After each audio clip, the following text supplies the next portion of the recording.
Здравствуйте, мои друзья! Сегодня мы с вами приготовим очень вкусный, простой капустный салат. Будет он без масла, без майонеза. Готовится очень просто. У меня пол-вилка капусты. Это примерно 500 грамм. Удаляем кочерышку и шинкуем капусту достаточно тонко. Желательно, чтобы капуста была молодая.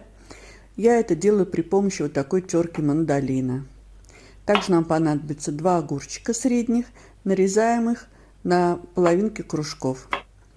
Пошаговый рецепт вы сможете прочитать в описании под видео. Также нам понадобится 4 перышка зеленого лука, мелко нарезаем. И предварительно я сварила 3 яйца вкрутую. Разрезаем на половинки яйца. Желтки выкладываем в отдельную мисочку, а белки нарезаем на небольшие кубики.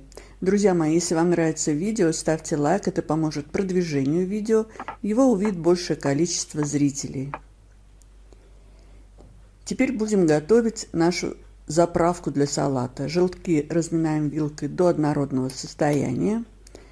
Добавляем к ним чайную ложку дижонской горчицы, у меня с зернышками, несколько веточек укропа мелко нарезаем, сок половинки лимона нам понадобится, у меня греческий йогурт 130 граммов, такая коробочка, можно заменить на нежирную сметану. Посолить, поперчить по вкусу. Все перемешиваем. Обязательно попробуйте на вкус, достаточно ли соли. Достаточно. Вот такая у нас замена получилась майонезу и маслу. По-моему, очень симпатичная у нас получилась заправка. Я еще овощи тоже подсолила немножко. И теперь мы все перемешаем, и наш салат будет готов. Он такой ароматный, пахнет укропчиком, свежим огурчиком. Перекладываем его в салатницу. Перед подачей можно посыпать мелко нарезанным зеленым луком, укропчиком.